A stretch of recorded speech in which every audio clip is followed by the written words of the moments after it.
Our traditional model of Decathlon has always been retail first, followed by e-commerce. We wanted to intentionally reverse the functions because we believe that the high digital penetration of a market like Singapore would allow us to collect a lot more data with regard to who our customers are, what they're buying, where they're from within the country, geographical targeting.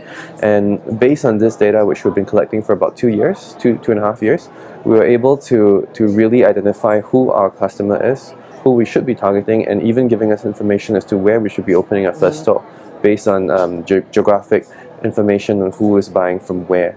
So yes, it was intentional. We wanted to take it as a learning experience for the company so that we'll be able to find new ways and adapt to modern landscapes of how consumers are visiting businesses. And given the success of it, it's been now replicated in a few other countries that we're opening. Singapore is a very small city-state, and being such a location allows us to have very targeted actions in terms of digital penetration, in terms of who we're trying to capture.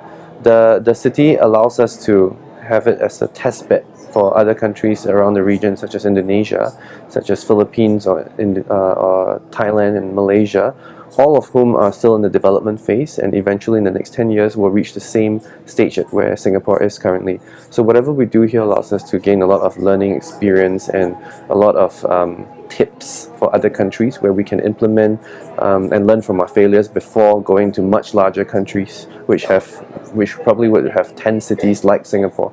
What has been discussed today about consumer first, about agile environments, about adopting technology, automation, break in the consumer chain and all that, these are problems that companies are facing all the time.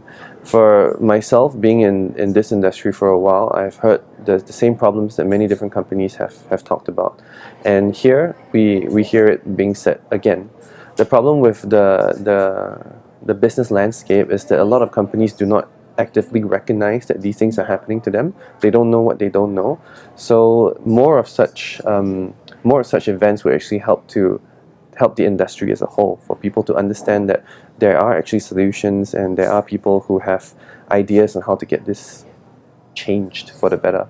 The first order is to get support from their management. That is the single thing that can cripple any action that you take. I could have gone on for a year doing many things and just have it shut down if I didn't have support from the top.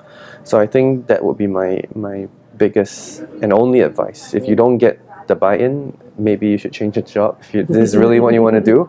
Yeah, but otherwise it would be a very difficult journey. You would lose your time, you would lose your energy, and you just end up being demoralized.